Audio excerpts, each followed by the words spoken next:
All right, we are moving along, and I just have to point out over here, my dog Sunny. You probably have noticed her in a few of the videos when I sit out on my front porch. She likes to hang out on the back of our love seat and take a look outside to see all that she's missing out in the real world.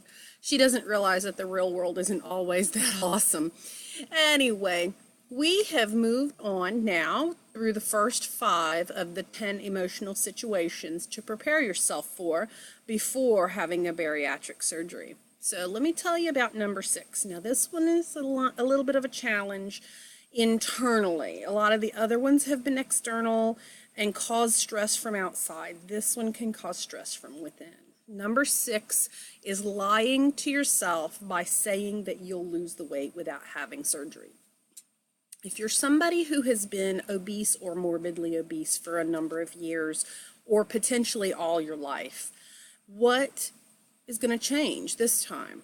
What are you going to do differently? What is going to be the motivating factor? And don't tell me that willpower is going to be the key, because unless you're an athlete, for most average people, willpower is a fallacy. Willpower is a myth. You simply cannot overcome on your own just by doing nothing.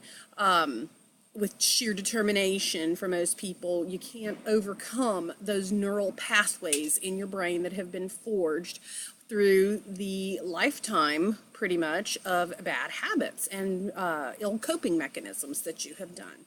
So, don't lie to yourself and tell yourself that you're going to do this without surgery, because all you're doing is extending your time as an obese person. Now, maybe there is a rare person out there. I'm not going to say nobody can ever do this, but for the vast majority of us, you will not be able to just go ahead and do it on your own. And so don't lie to yourself. You are worthy and deserving of the truth. And if you're not honest with yourself, then others are not going to be honest with you either. So remember that developing healthy habits pre-op, one little step at a time, making gradual adjustments and shifts in your behavior is going to set you up for success post-op, because ultimately you do have to make a lifestyle change. Your weight loss surgery can only do so much for you. It is a tool. It's called a tool for a reason, and that is because it cannot do everything for you. It's just one of the many resources that you have in your bag of tricks, so to speak. And if you don't have a bag of tricks, you need to develop one.